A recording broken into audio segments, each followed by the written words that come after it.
Assalamualaikum warahmatullahi wabarakatuh. Halo pemirsa setia Sultan TV dimanapun Anda berada. Kembali lagi bersama saya Raud Lorida dalam dialog bincang hari ini. Pemirsa, frasa kuliah adalah barang mewah, orang miskin dilarang kuliah sepertinya tepatnya untuk menggambarkan situasi pendidikan kita saat ini. Pasalnya akhir-akhir ini, masyarakat Indonesia sedang dihebohkan dengan kenaikan uang kuliah tunggal atau UKT dan juga iuran institusi yang terbilang sangat tinggi. Komersialisasi pendidikan tidak hanya melahirkan praktik pendidikan yang menghasilkan tenaga kerja untuk memenuhi kebutuhan pasar, tetapi juga menjadi eksklusif karena hanya dapat dinikmati oleh kalangan tertentu yang memiliki dana. Lalu sebenarnya apa yang terjadi pendidikan di Indonesia saat ini? Saat ini di studio Sultan TV telah hadir narasumber kita, Profesor Haji Herli Salim MID PhD, yang juga merupakan guru besar Universitas Pendidikan Indonesia dan Ketua Pembina Yayasan Situs Banten. Mari kita sapa terlebih dahulu. Assalamualaikum Bapak. Waalaikumsalam warahmatullahi wabarakatuh. Apa kabar Pak? Alhamdulillah sehat. Alhamdulillah sehat ya Pak ya. Hari libur ya Pak. Berterima kasih sudah berkenan datang Pak ke studio Sultan TV. Kita berbincang-bincang nih Pak tentang topik hangat pendidikan saat ini. Insya Allah ya. Nah Pak, kita langsung aja nih Pak. Jadi tema kita hari ini sebenarnya terkait dengan UKT selangit mahasiswa menjerit. Mungkin ini juga sudah kita melihat ya pemirsa setia Sultan TV di berbagai sosial media ataupun portal-portal berita yang memang ini mengangkat isu terkait kenaikan UKT di berbagai universitas ataupun perguruan tinggi. Nah Pak, polemik aturan UKT yang memang dibuat oleh Kemendikbud ini nih Pak, nomor 2 tahun 2024, ini kan tengah menjadi sorotan. Tanggapan Bapak nih, seperti apa Pak? Ya, terima kasih Teh Rida ya. UKT itu sebetulnya hanya salah satu unsur di Permen nomor 2 2004 itu. Unsur-unsur yang lainnya adalah misalnya biaya langsung, biaya operasional, UKT dan SIP atau sumbangan atau IP, sumbangan internal pendidikan. Sebetulnya kalau universitas itu berdaya tahan tinggi terhadap financial problem, mereka bisa mendayagunakan unit usaha universitas. Jadi tidak membesarkan beban ke UKT. Seperti yang terjadi di Indonesia itu misalnya yang heboh itu mula-mula Riau, Unri, kemudian ITB apalagi sampai pinjol, UI. Kalau UPI bisa mendayagunakan income generating unit sehingga terhindar dari hal tersebut. Baru-baru ini juga di Amerika kita dikejutkan memang yang namanya UKT atau tuition fee itu harus di backup sepenuhnya. Contoh misalnya Albert Einstein Medicine College, itu biaya kuliahnya sampai 200.000 US dollar. Tapi ada yang mendonasikan uangnya ke situ sehingga murah.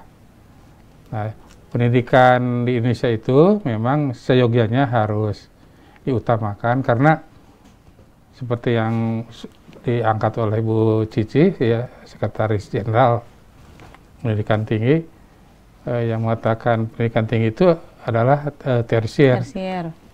Tersier dalam pengertian tangga, ya, tapi tersier dalam pengertian kebutuhan yang nomor 3. Sebetulnya kalau ingin mengangkat kualitas negara itu, kualitas Indonesia itu harus banyaknya kerucut S1. Perguruan tinggi gitu, yang sekarang kan banyaknya tamatan SD, SMA di kita itu. Betul. Gitu. Jadi permasalahan UKT yang sekarang sedang menjerit itu sudah dirapatkan oleh Komisi 10 DPR dan memang sangat beragam respon universitas tersebut. Dan Komisi 10 itu mengharuskan coba deh Pak Mas Nadiem katanya lihat di lapangan apa yang terjadi. Betul. Jadi ya wajar lah kalau menjerit wajar. Karena di UKT itu kan ada golongan-golongan. Golongan 1, 2 itu 500.000 sampai 1 juta. 1 juta. Sampai yang 8,5 di golongan 10 atau 11, 12 gitu. Dan Mas Nadiem udah mengatakan di Permen 2 2004 itu betul yang struktur harus kena UKT baru itu adalah yang baru, mahasiswa yang baru. Kalau yang lama enggak, tapi kan perguruan tinggi bermain mata lah. Iya. Bermain mata. Akhirnya Pak, mahasiswa yang lama pun memang terkena dampak kenaikan UKT-nya Pak ya. Nah, terlebih lagi tadi Mas Nadiem pun menyatakan bahwa memang kenaikan UKT ini hanya untuk mahasiswa baru.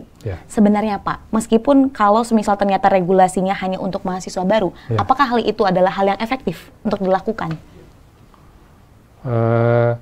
Jadi tidak semua perguruan tinggi itu mandiri dalam pengelolaan keuangan. Dia mengandalkan dana alokasi umum. Seperti di UPI, Mas Nadiem itu pernah mengancam semua perguruan tinggi yang memiliki status PTNBH. Anda harus memenuhi ini dipertandingkan ya, sehingga disebut liga. Kalau dia dapat indikator yang dipasang oleh Mas Nadiem, maka mengucurlah uang 400 miliar.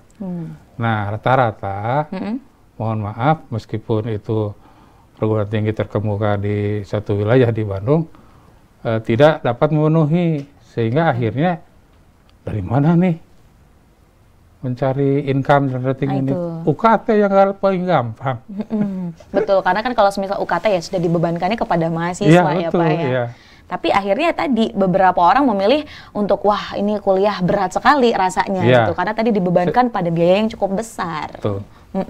Nah, terkait dengan hal itu ya Pak ya, tadi juga kita akan lagi dan lagi ini berbicara masalah persoalan pendidikan ini bukan hanya berasal dari institusi pendidikan saja, tapi juga regulasi pemerintahnya juga Pak ya.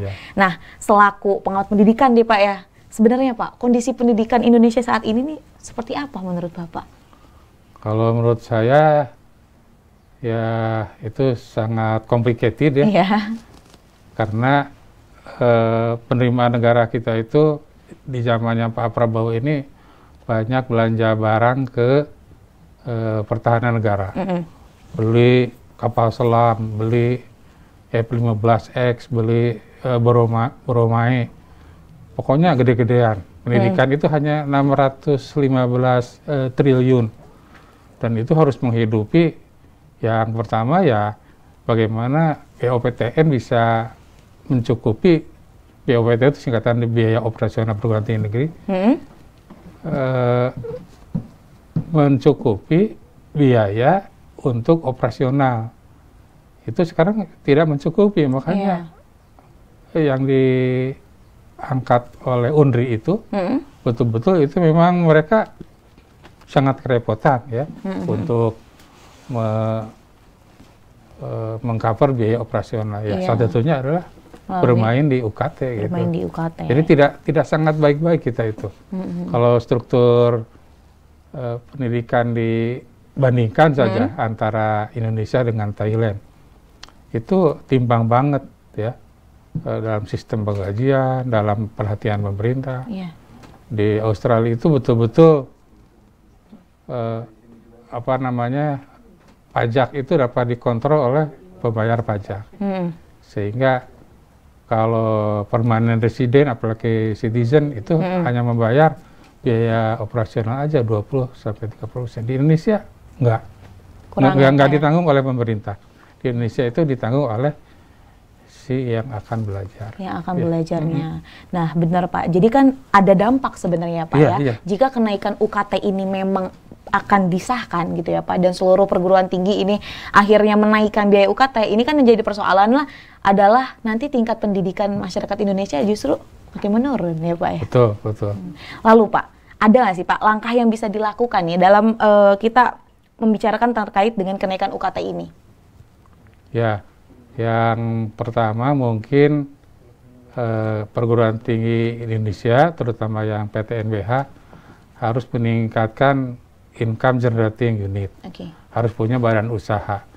Kenapa IPB tidak ikutan menaikkan? Karena IPB itu punya pom bensin, punya mall gitu ya. Jadi di situ menabung. Di situ menjadi bantuan operasional untuk supaya UKT-nya nggak naik lah. SPI-nya, sumbangan pembangunan institusinya diambil, tertekan dari situlah, dari income generating unit. Jadi dengan demikian, ya Mas Nadiem itu melalui Permen nomor 2 tahun 2004 itu sebetulnya ingin supaya perguruan tinggi itu kreatif gitu ya. Bukan hanya kreatif melalui UKT. Jadi ada hal-hal lain yang bisa dilakukan ya Pak ya, iya. untuk mendapatkan income nih ya ke perguruan tingginya tersebut. Ya, cuman masyarakat mispersepsi akhirnya ya yang menonjol UKT, padahal UKT itu adalah salah satu unsur di Permen 2 2004. Ya, seperti saya ungkapkan tadi, ada biaya langsung, biaya operasional, UKT, dan sumbangan pembangunan institusi. Iya. Tapi yang disorot adalah UKT. UKT-nya aja. Karena ini banyak di demo, Pak. Jadi kayak masyarakat akhirnya resah nih terkait hal betul, itu. iya. Nah, baik Pak, kita akan break sejenak. Ya, Dan kita akan kembali di segmen selanjutnya. Maka dari itu pemirsa, jangan kemana-mana, tetap bersama kami di Bincang Hari Ini.